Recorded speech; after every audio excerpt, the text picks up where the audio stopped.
Okay. Let's see if we remember how to do this. Hi, I'm Janet. And I'm Amber. And we are two girls and a bottle of wine. Because men like boobs. And girls like wine. And we're back after a long time. Yeah, our last one was, early October? First week in October? I think it was September. Oh, I think you're right, because I think we ended up having to skip the one in October. Mm-hmm. Yeah. Wow. Life, guys. Life. And just if you're tuning in to catch up on Bachelorette talk, you can tune right in and not catch up on Bachelor and Bachelorette talk. Because I haven't been feeling it. I don't know about you. And you've been stuck watching things. You could have watched, but you haven't. I did not. I mean, so I did learn that I can turn a 2-hour show into a good 35 minutes. Yeah. So most of The Bachelorette, I just wasn't feeling it. I watched a couple, tried to watch some of it. But instead, I just ended up forwarding to the end to see who got chosen. I know. I feel bad. This podcast did not start out as a Bachelorette podcast, so we're fine because we haven't had a consistent formula throughout this podcast over the years. So we're fine. And no one has reached out going, what do you think? No one cares. It's fine. No. What's up with your hair? I don't know. Well, one, I haven't washed it in a week. Oh. So there's that. Mm-hmm. Does it get itchy? No. Maybe because I work out. Because I had my hair done on Saturday, and this is Thursday, and I had to wash it this morning. I hadn't washed it since Saturday, but I work out every day. And so I was just like, oh my gosh, it's getting so itchy. No, fortunately, my hair does not get itchy. It just gets weird. Yeah. And now that it's so short, it's even weirder. It doesn't look greasy. Yeah, I do my dry shampoo at night. Okay. So that helps out a lot, which we'll get to eventually, but my hair is no longer matted in the back. So that's really exciting too. Yeah. So it's December. It's the holiday season. What are you drinking? I didn't know if you could drink. Well, you haven't been on painkillers. I never took any pain That's meds. right. That's right. I thought of you and I was like, maybe we're not going to drink on the podcast. And then my brain just remembered. So what are you drinking? I am drinking Spade and Sparrow's Rosé. Oh, that's awesome. Yeah, I haven't had it in forever. So, and you are drinking Bud Light Seltzers. Light Seltzer. So I bought their fall pack and loved it. So as soon as I saw the Christmas pack, I had to. And I've had the cherry cordial before, and it's fantastic. My backup one, in case we get to the point where I need two, I have sugar plum. But Bud Light Seltzer was not on my radar until I saw their fall pack. And now I'm like, truly who? Because it's still 100 calories, and yeah. Bud Light just does not come into my head. Not at all. Not at all. And I was very this better not be beer. And it's not. It's seltzer. That's what I was worried about. I was like, I don't know. Don't flavor the beer. Yeah. I always think that I'm going to like flavored beer, by the way. And every time I try it, no, I don't like it at all. I had a good vanilla beer once. Oh, so vanilla is different. Okay. Sorry. But it's more when it's a straw, a raspberry. Oh, yeah, no. Chocolate cake beer. And I'm like, yeah, that sounded really good. And then I got it. Mm-hmm. And it was not. Yeah. So, you ready to jump in? What you been up to, Amber? We kind of talked about it before on our last podcast, how you were going to have surgery and you explained why, but it's been a while, so refresh us, kind of give us a brief overview of what this surgery was. Very long surgery. For anybody who's just joining, I'll do a quick little recap in that in 2017, I had breast cancer, and part of that process was that I had a double mastectomy. We had some challenges with my expanders. And so we ended up having to take my expanders out and put implants in before radiation, which is not typical. And that ended up causing some challenges for me in regards to after radiation, my skin got really tight on my left breast, but also they had put the implants underneath my muscle.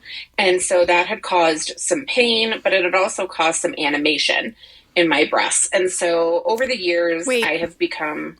Animation, I think of Tom and Jerry cartoons. What do you mean by animation?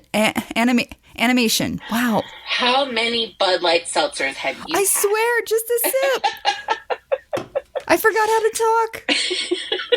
Jesus. So animation for the breast is where every time you like tense up a muscle or you move a weird way or anything like that, the breast itself will contract. Oh. And so it will move. And so specifically on my right breast, where there was no radiation, because there's no tissue or anything in there, it was underneath the muscle. And so every time my muscle would contract, my breast would roll. And so it would like roll under itself kind of. It was very odd. And I do still have my nipples. I had a nipple sparing mastectomy. So like my nipple would almost like disappear because of that process. You didn't boomerang that? You should have boomeranged that to the private group. There is a boomerang of it. Trust me. You need to share that. I went into surgery. You need to share that with Janet privately. Yeah, because I didn't want to I had to boomerang it. I was like, oh yeah, we're going to need this someday for the future as part of this process. So I've really been struggling with it for a while. But recently I was having a conversation with my oncologist, and we just got a new surgeon in the last year who specializes in something called DIEP flap surgery. So DIEP is spelled DIEP in this case. And I had in front of me what all of those letters stand for, and right now I cannot find it. But I'm going to stay on the page that I'm on, so that way I can kind of talk about... DIEP. DIEP.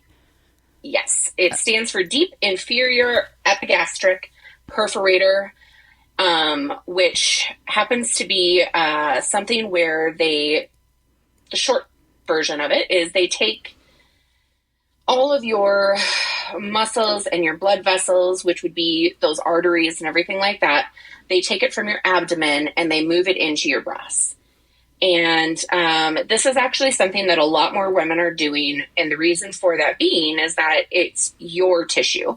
It's your skin. It's your tissue. It's everything about you. And so they tend to be a little bit more realistic, and they make you feel a little bit more breast-like than the implants or anything else. And so the stomach part, though, is something that is fairly new. I mean, they've probably only been doing it the last 5 to 10 years, maybe a little bit longer. I could be wrong on that. Don't quote me. But so that is what I had performed. So on October 14th, I went in for what was scheduled to be an 8-hour surgery where they opened up, they cut a incision from my left hip all the way over to my right hip. And it's very low. It's right above my pubic area. And they took off all of my skin, and they took out all my fat. But the amazing thing is that they keep it all together. So it's not like they remove the fat or anything like that. They take it all out and set it on the side while they're preparing the rest of your body. And so they also took out my implants, and they put my chest muscles back into my chest wall. And basically I have little eyelids is what they're called flaps, but they look like eyes is the best way to describe it. And there are 2 of them, 2 flaps on the underneath of my breasts. And this is to help keep all of the tissue and everything like that they took from my stomach into my breasts. It's to help keep it healthy. And the blood vessels are there to kind of help nourish and keep the fat growing, as opposed to letting it kind of die, which can sometimes happen with fat grafting surgery. And so essentially I had a tummy tuck, if you will. And the surgery ended up taking 10 hours because there was just so much that needed to get done. I had not a lot, but I had a little bit of blood loss. So it was an interesting experience. I let's see, I went into surgery at like 7:38, I think, or something like that. And I was out by about 6 p.m., spent a couple hours in recovery, and then they sent me out to the ICU. So because of the risk of this surgery, and because of the fact that they did replace or move around blood vessels, I had to be in the ICU for my recovery. So I was in the ICU for 4 nights, and they had to check on me every hour. Oh, jeez. The reason for this is because the flaps, they had these really cool instruments, and I can't remember what they're called right now, but they would come in every hour at the same exact time, and they would put this instrument to each of my breasts on a certain spot, and they would listen to the blood vessels. And so you could hear the blood pumping through the blood vessels. And they wanted to make sure that those blood vessels were staying alive. If for some reason they couldn't hear the sound, I would have had to have been put back into surgery and redo everything, essentially, and like help with the muscles, because otherwise the flaps could have died and the surgery would have been unsuccessful. But fortunately, that did not happen. So I spent 4 nights in ICU. Unfortunately, because of COVID, a plan went into place the night that I got out of surgery. So Nick was there we were just trying to sleep. And at about 1:30 a.m., a charge nurse came in and asked Nick to leave. And he was fine. Like we totally understood, but we were only allowed 1 visitor a day, and no one was allowed to spend the night. And so Nick was my visitor for most days. We had one other person come and visit me on Saturday, maybe Friday or Saturday. Tad came and brought me some stuff for my cell phone and stuff like that, and sat with me while I nodded on and off for a few hours. But yeah, and then I went home, and I have been recovering from home since middle of October. So I've been off of work for about 6 weeks total, but we are still going on 8 weeks right now. And today is actually, I think, 8 or 9 weeks. And I am still healing. Right now I'm leaning up against a pillow. I have the squatty potty underneath my feet. And I have a heating pad on my back to help with the pain that I feel from compensating. So, because when I was released, because they had to take so much of my tissue and everything like that, they pulled my skin down so far that I could only it was like a 90-degree angle, I swear to you. Like I could only, I have a walker, and I could only walk bent over for weeks. I couldn't get in and out of bed. I couldn't readjust myself. I couldn't shower by myself. I literally could not do anything without Nick, including going to the bathroom.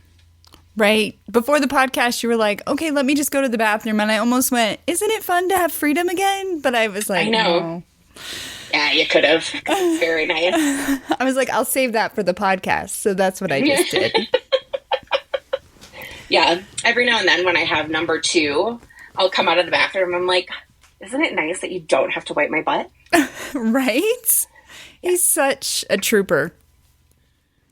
Yeah. Yeah. So let's talk about some of the adventures that you've had during this whole process. Oh my God. So because of the surgery, and for most anybody probably knows this, you have a catheter in. So they tried to take the catheter out within like 24 hours of you waking up. And mind you, like I was saying at the beginning of the podcast, I had taken 1 pain med, and that was Thursday night, I think early Friday morning, when I had gotten out of the surgery and I was just feeling a little too much pain. So they gave me 1 pill. And honestly, I thought maybe it was a placebo effect, because I thought they were giving me pain meds the whole time. Oh. So because the day that I was discharging, they asked some question about when was the last time you had a last pain med or something like that. And I was like, I don't know. I was like, I think you guys gave me one last night or something, right? At like 8 o'clock. And they're like, no, you haven't had one since your first night. And I was like, what? You're like, I am Superwoman. I know. She's like, we've been giving you aspirin. And I was like, oh, okay. That's awesome. So when they took out the catheter, which is always fun, they tried to get me to get up to have to go to the bathroom. Well, unfortunately for me, my blood pressure immediately dropped. I couldn't do it. I had to lay back in bed. Well, I had to pee. So we had to figure out some way to get me to pee. Well, the nurse and I called it the blue hot dog. Mm-hmm. And it is like this long blue thing that has a tube stuck to it. But basically, it suctions to your vagina. To the pee hole. Yeah. And it's like a foam. I felt like it was like a foam thing. So they put this little plastic thing underneath me so that way in case I pee on myself, which I did.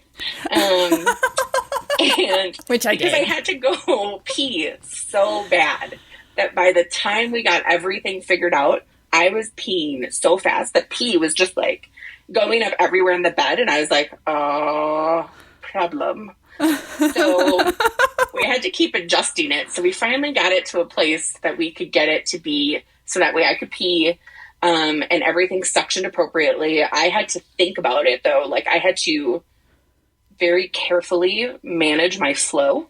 Okay. And like sometimes if it would get too much, like I would have to like try to like cut back on it. It was the funniest thing ever. And the nurses would always come in and they'd be like, oh my God, look at you. You're just going to town. I'm like, yeah, I know. Oh my goodness. So when they went to go, we decided that we were going to try to get me up to walk and go to the bathroom. And they had to take this thing off. I swear to you, it felt like they were ripping off my entire vagina. Like you could hear it. And it was like suctioned. Like it was, and everything was like dry because like you don't have anything down there. Right. And so like they just like, oh my God, just like peel it off. And I was like, oh my God, are my vagina lips still there? Because I'm pretty sure you just took them. And she was like, no, they're fine. But they also have to measure your pee. So to make sure that you're going a certain amount or whatever. So they had like this little pee cup, like a little measuring cup that was underneath the toilet seat. So like 4 inches in diameter? Yeah. Yeah. It was not very big. Okay. And I was like, you guys want me to pee in that? Okay. So I had gone pee and I'm like, okay. So I like press the little button or I say something to the nurse. I was like, okay, I'm done. I went pee in the toilet because they were having me pee on like this little like, it was like a little walker with a pee cup. Okay. I've seen that. It was yes. ridiculous. Yeah. So I actually got to go to the toilet, which was exciting, but you don't get to flush. You're not allowed to flush your own pee. So she comes in, she's like, oh yeah, look at you. You even peed on the floor. I was like, what? I peed on myself. I peed on my bed. I peed on the floor. Oh my goodness. Yeah. And you're like, I'm not ready to go home yet. No, I can't. Yeah, this can't happen. This cannot happen. Oh my God. And then I almost got an enema because so when you have surgery, especially stomach surgery, they had been feeding me stool softeners the whole time, trying to get me to go to the bathroom. And I was not going. I did not do a number 2 for 4 days. Were you in pain? No. I mean, I didn't notice anything. So that's the problem, is that your stomach is numb. So I couldn't feel anything. And so I had no idea. And they're like, well, look, if you can't leave the hospital until you poop. So if you don't poop in the next like 2 hours, you're going to get an enema. And I was like, oh, that doesn't sound fun. No. And I was like, well, what else can we give me? Because I wasn't allowed to drink coffee. Because there's like a theory on how it could potentially like kill or destroy the blood vessels. Oh. So they couldn't give me coffee. And I actually didn't have coffee for like 2 weeks. Did anyone die? No, nobody died, amazingly. Wow. It was great. Wow. I know. And so I couldn't poop. And then finally I was like, well, let's just sit me in this chair. I'm going to eat some mashed potatoes. And all of a sudden, thank God, I had to go. And then that's when I realized I would never be able to wipe my butt for like weeks. Oh. So then you have to have like this nice nurse, and all my nurses, again, they're just amazing. They were so funny. And I'm like, so I can't reach my butt. You're going to have to wipe my butt for me. She was like, it's fine. I'm like, I'm so sorry. And then I couldn't like flush the toilet either for the poop. And then I was afraid I was going to poop on the floor. Oh my goodness. And this is all before coming home. Yeah, all before coming home. It was insane. How was the hospital food? Did they feed you good food? Yeah, the hospital food was really good. I got to order off the menu every day. The first day the first morning, I think, I was only allowed to do liquids. So they brought me like Jell-O and apple juice and stuff like that.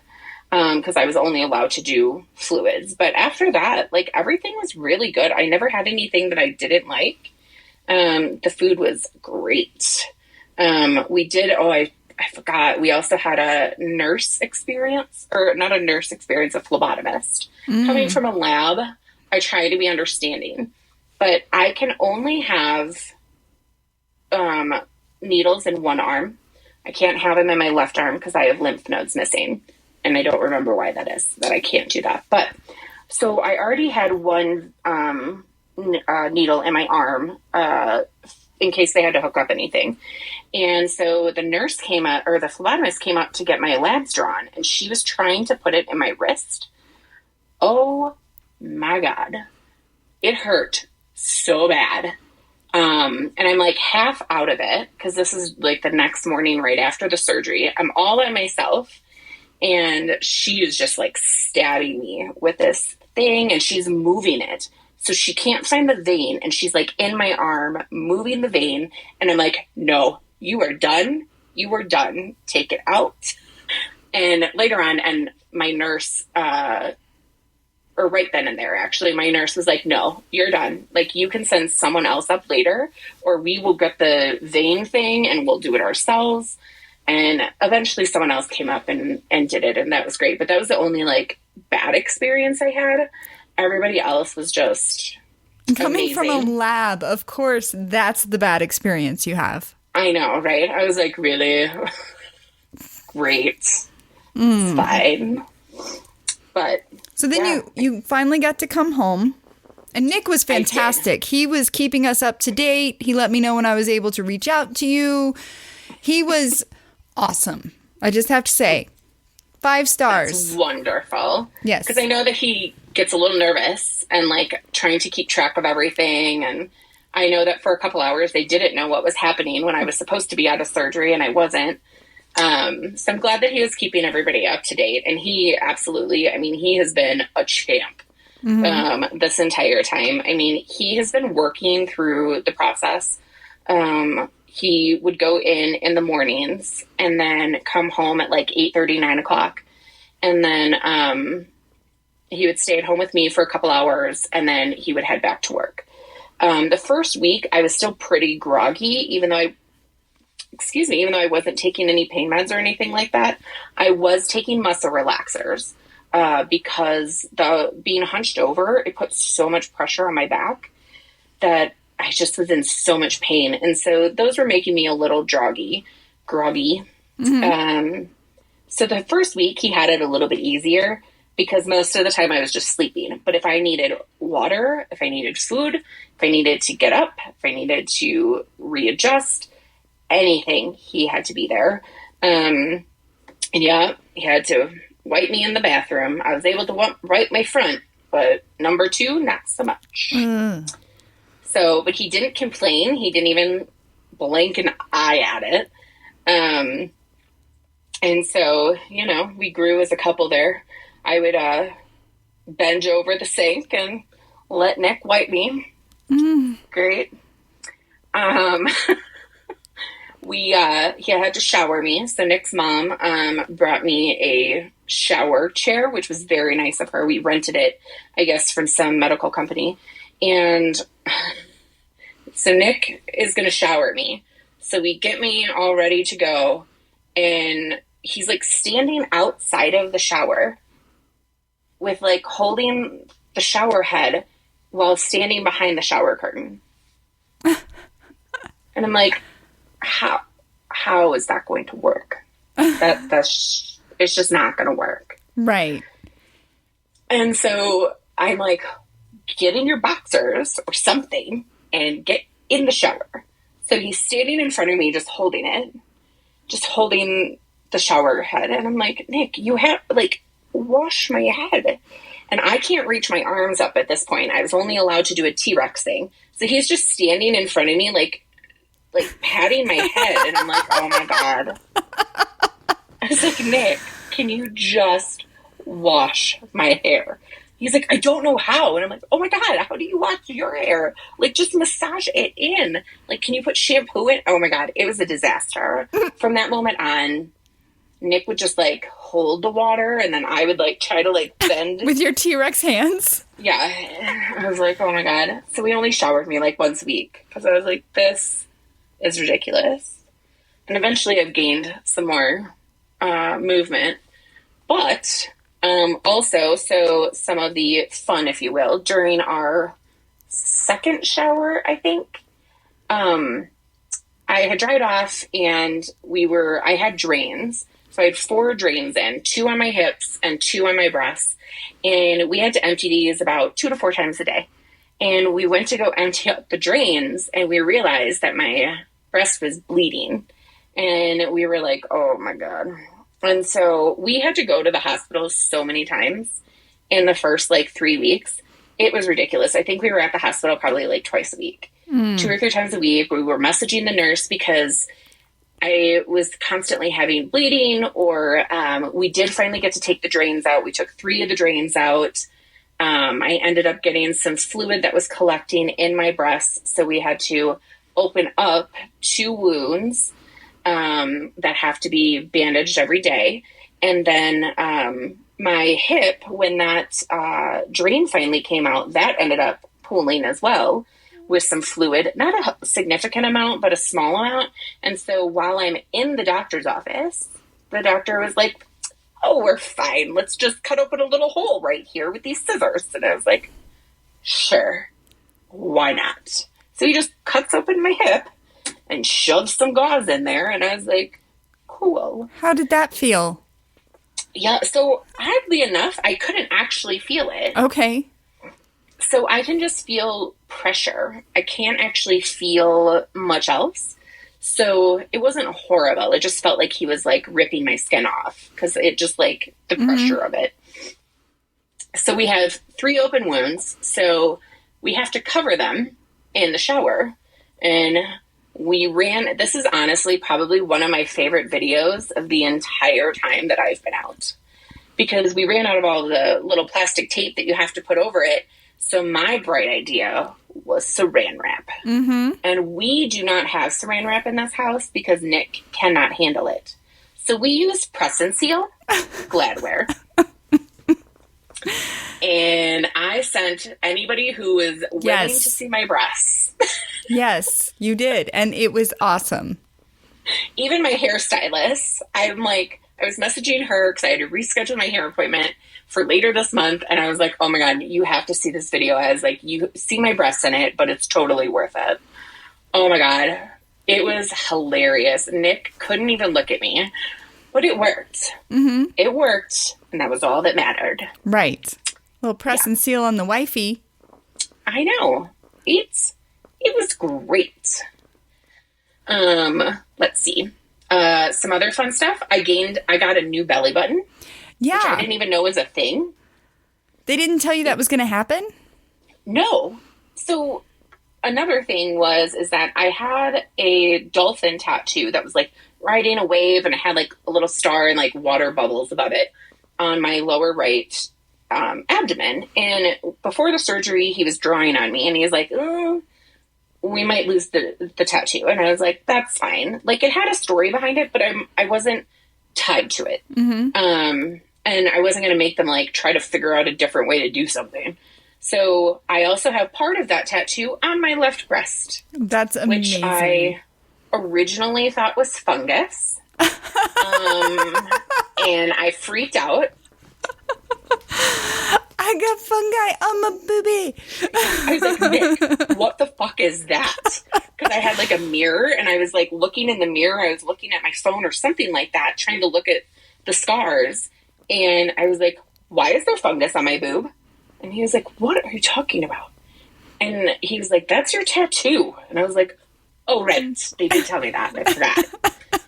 Because when I was in the hospital too, like I kept having all these like residents and these students and the surgeons, and they kept coming in and everybody kept mentioning my tattoo. And they're like, yeah, it's on your breast. But like it didn't process. Mm-hmm. So, but then I also, when I was there in the hospital, like I had this little square bandage over what I assumed was my belly button. And they had taken off the bandage and like cleaned it. And they're like, okay, well, you can take that off in like a day or two. And so we took it off when I got home and it was a little red. I mean, but I was like, oh, that's weird. I wonder what they went through my belly button for. No, they gave me a brand new one. And I didn't know it until we had come in for my first issue. And she was like, well, everything else is looking really good. Your new belly button looks great. And I was like, new? What?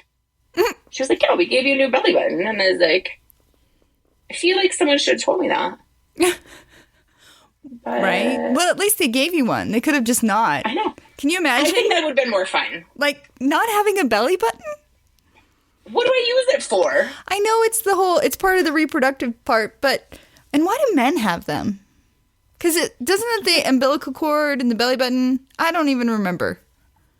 I don't know. Part of me thinks, I may be completely wrong. Biology, not my strong suit. But not having a belly button, you wouldn't know where to put your pants. It'd be so funny, though. I mean, your pants would, like, be up to your nipples.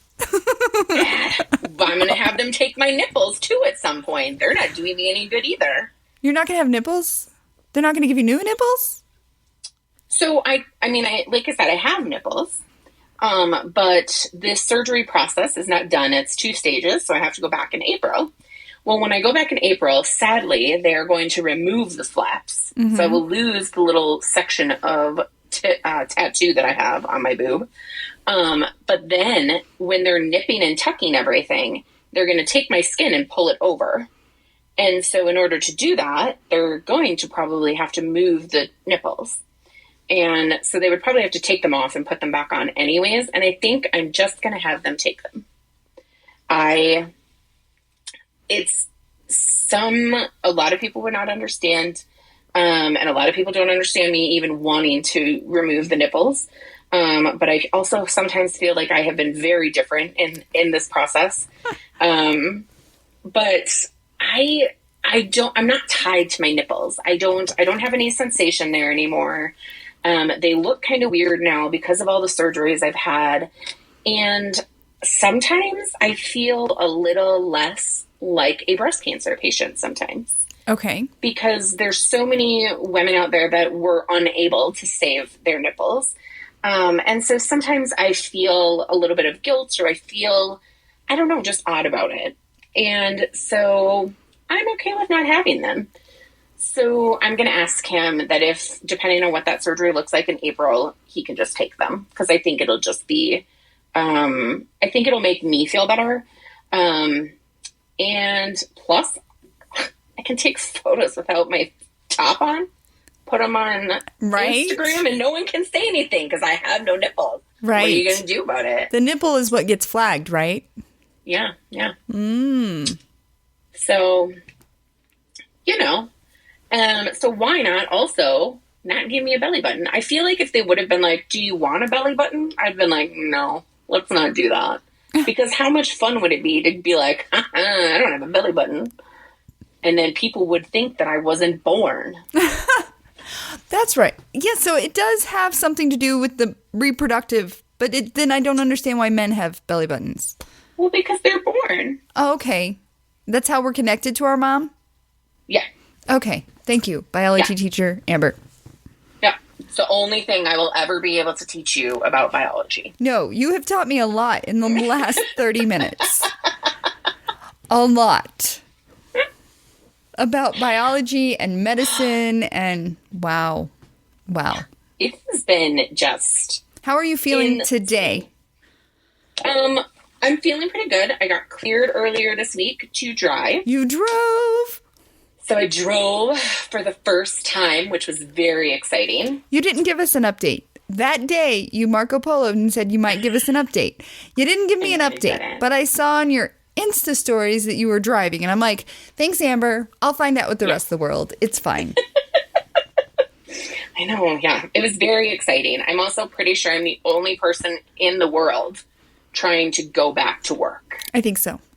And I've been fighting for this, even though there was no way I was going to get online, like, my third week. I was like, so when can I, like, go back to work? And he was like, physically? And I was like, well, obviously no. And he was like, well, I guess you can get online if you really want to. And I was like, yeah, I do. So then this week I was like, so do you think I could, like, go to work next week? And he was like, what is wrong with you? Right. I don't want a belly button, nipples, and I want to go to work. Yeah. Yeah. I know. And I'm also probably the only woman who asks the question, when can I wear a bra? No, I'm very pro bra. I sleep in bras. I need a bra. And I don't have the blessings that some people do. I am an A cup, maybe. So it feels like my friend is hugging me when I have a bra on. Yeah, I know. Well, in my left breast, so part of some of the issues that I've been having is that 5 years ago, in 2017, or almost 5 years ago, I had radiation. And that radiation, the damage that it does, even though it's very helpful, it still causes complications for me years down the road. And so all of the trouble that I've been having with my left breast and the left side of my body has been in regards to the fact that I had radiation. And so underneath my left breast, where the flap is, I keep calling it sewn together because I don't know what else to say. It keeps opening up and oozing. So I've been oozing for like 6 weeks. It's great. And it's just now starting to close. So I'm like, I can't wear a wired bra anyways because of my mastectomy scars and all of that. So that doesn't bother me. I was like, I just want to wear a bra so I feel more like a woman. I feel like protected. It feels nice. Because right now I don't have a bra and I haven't been wearing one. So it's been weird going out in public and knowing that I don't have a bra on. Mm-hmm. But I get to wear a bra next week. Do you get to go back to the office next week? So see, I would definitely require the bra before I went back to the office. Well, and that's why that was my main reason. I was like, I don't need to wear a bra this week because you told me I can't go into the office. But when I go into the office, I would like to wear a bra. So yeah, I will be wearing a bra when I go to work. So when are you doing that? After the holidays? No, I'm going to try and go in on Thursday next week. Amber. I know. I miss my people. I miss my team, even though, so I have seen one of my team members, Maddie. She has also been very intrigued by this process. And she has a very, I don't know what to call it, like a scientific brain. Like she has actually been to one of our autopsies at work and all of that. And so like I've been sharing this process with them. And Maddie actually came over to watch Nick change my bandages. So because the hole in my hip, you could actually see into. Mm. So you could kind of like hold it open and look into it and like see inside me. And so she got to do that. What's her educational background?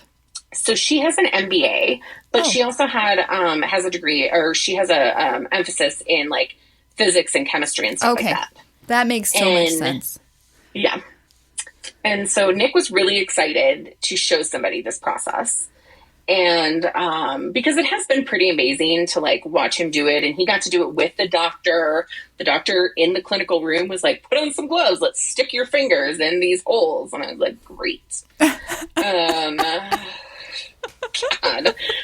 But so that's what we had Maddie do, is we have surgical gloves in the house. And so she got to actually put her fingers inside of the pocket of my left breast and kind of like see where the hole was and like where the fluid was and stuff like that. So it's been an interesting process. So I've seen her and I've seen Tad a couple times too, but I miss my boss. Mm-hmm. I miss my colleagues, and it's nice to just like get out of the house. And so even if I go into the office, I may not be there a whole day. And a lot of what I do there is sitting anyways. So I'll mostly stay sitting. And if I can't like walk or anything like that, I won't do it. But I think I can go without the walker, and I think I'll be okay because I've been going on short distances without the walker.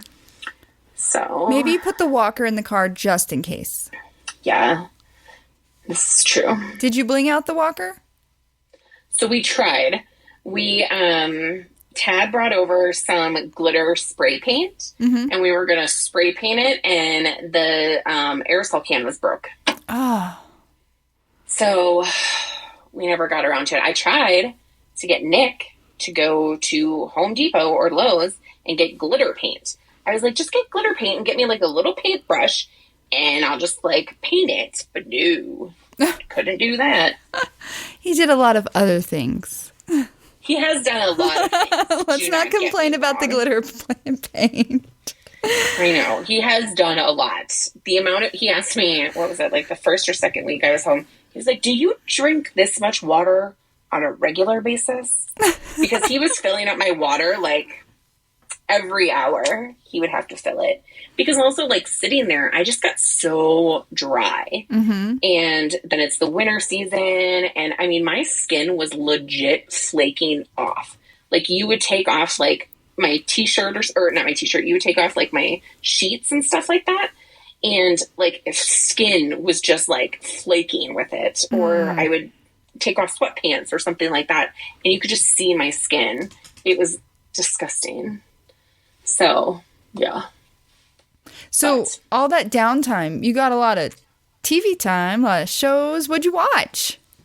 So, I did get really bored. Mm-hmm. Sundays have actually become a no TV day for me. Okay. I just wake up in the morning and I just don't shut the TV on it or turn the TV on until like 7 o'clock at night. Okay. I listen to books or I do whatever. So, in the beginning, because really all I wanted to do was lay there, I didn't really want to do anything. Like, eventually I started doing some cross stitch and I tried to learn calligraphy. I do not have the patience for it. That was learned real quick. But I did watch the entire series of Schitt's Creek. So that was my first on my list.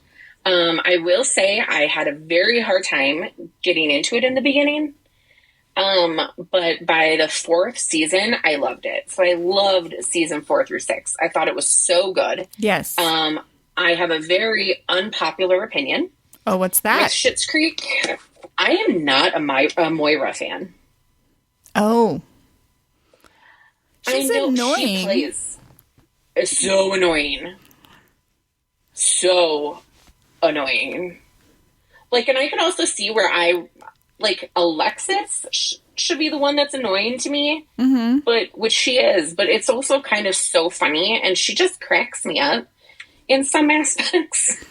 But Moira, like, I just could not get into that character, and I just don't, she plays it so well, because that's the whole point of it. Like, she was the one who decided, the actress decided to bring in the, what is it called?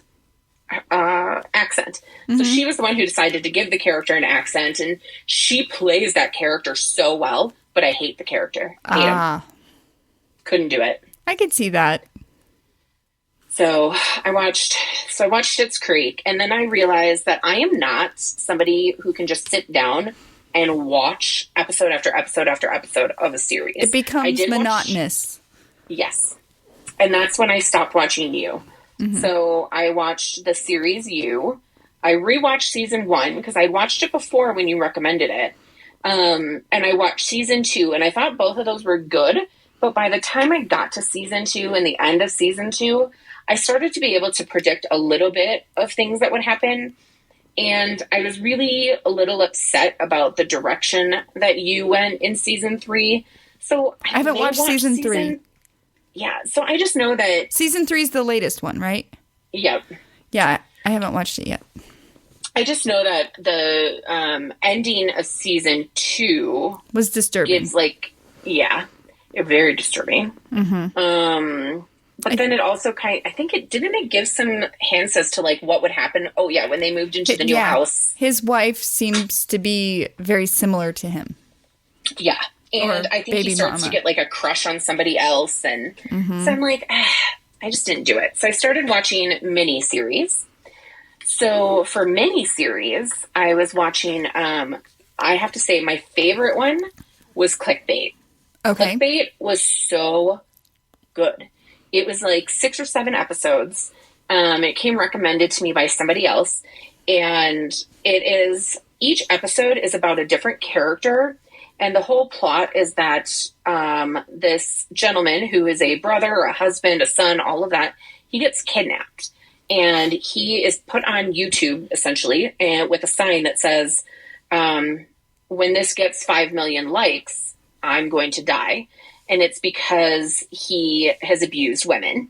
Mm-hmm. And that's what the sign says, is I've abused women, I take advantage of them, yada, yada. So through the whole series, you start finding out different pieces of information about this man that nobody knew.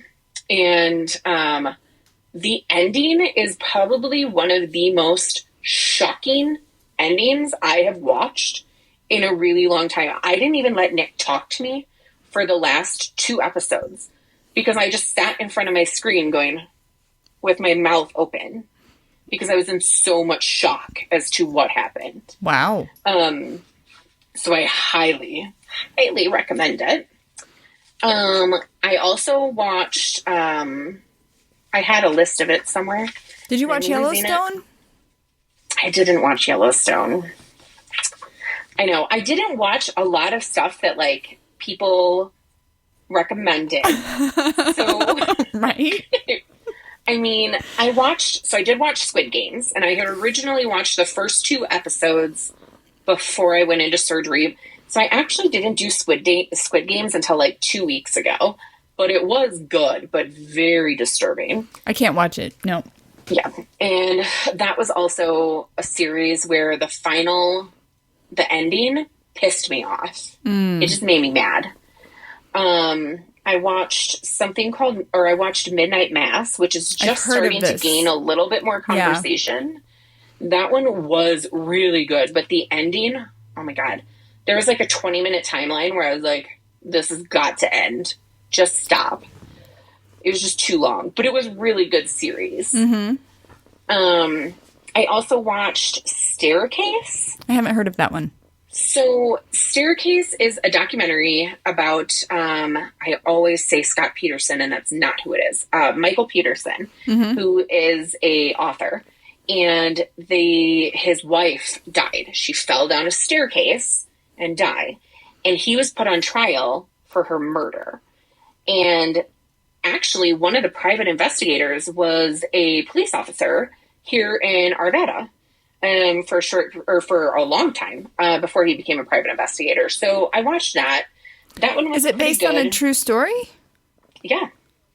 Maybe I've heard a crime podcast about it. The name doesn't sound familiar. The story does.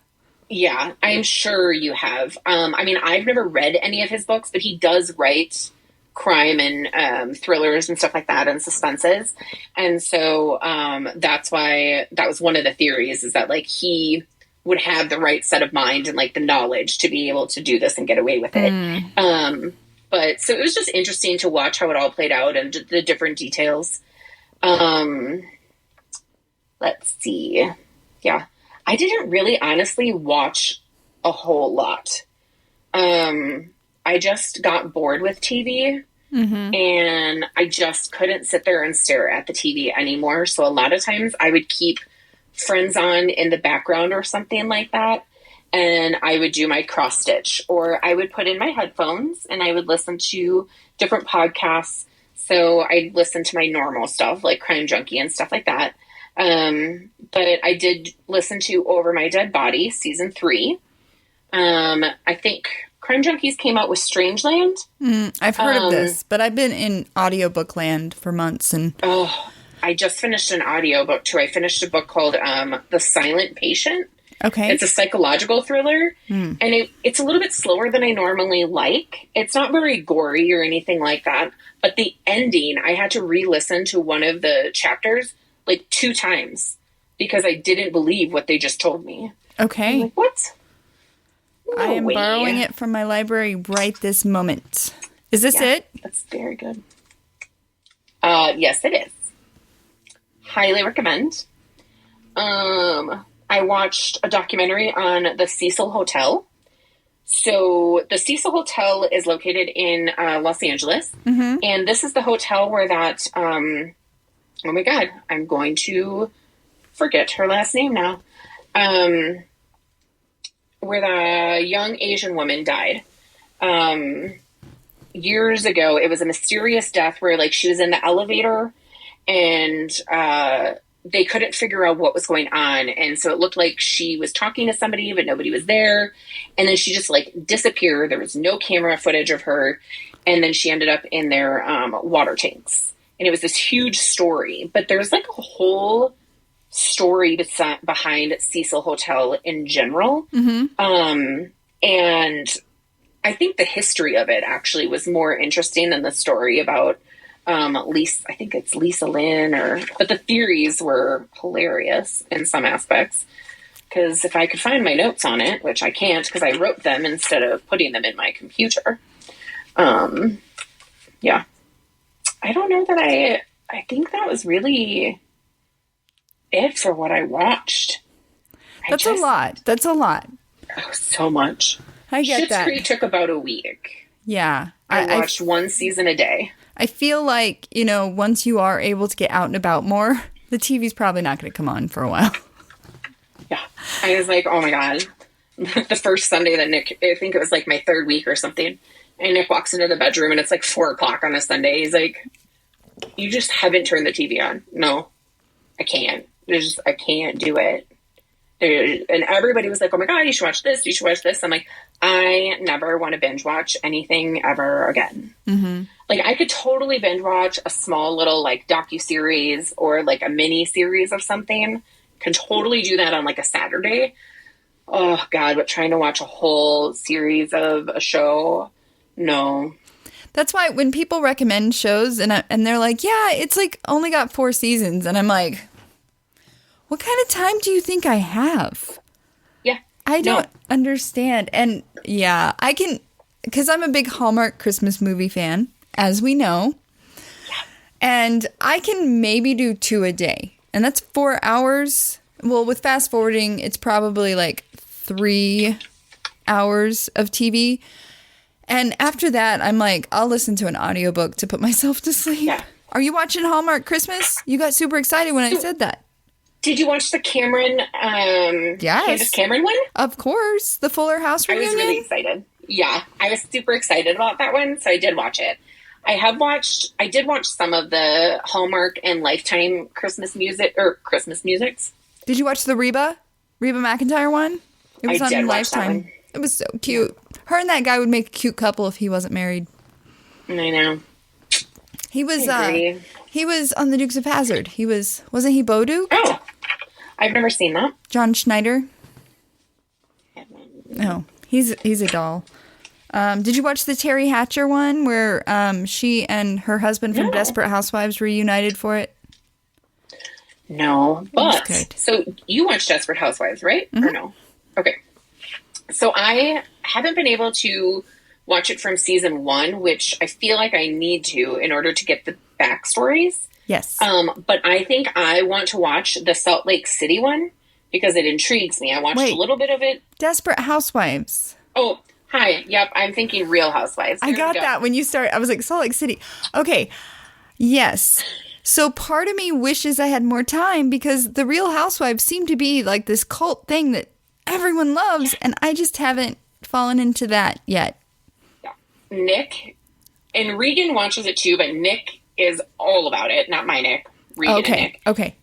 And Nick loves the Beverly Hills and like Orange County and all of this. So every time I come home for Oktoberfest, I always end up having to watch some kind of Real Housewives. Mm-hmm. Well, when I went home this last time, I watched Salt Lake City, and I find it amusing because of the fact that a lot of them were practicing Mormons. Okay. Or are still part of the religion.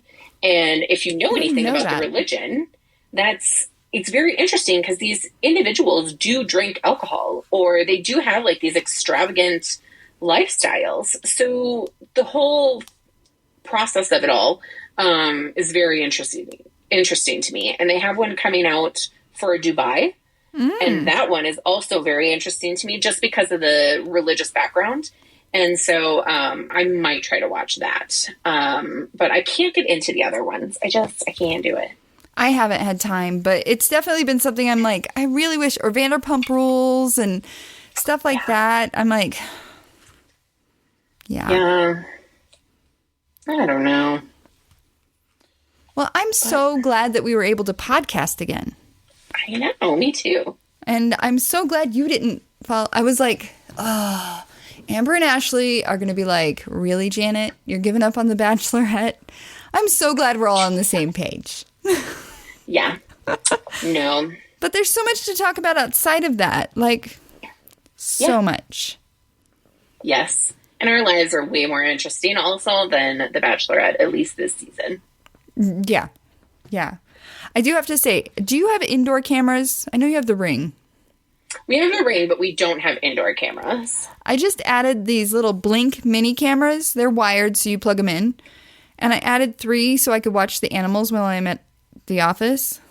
I'm obsessed. Like, I just pulled up Rip. He's sitting in front of the fireplace.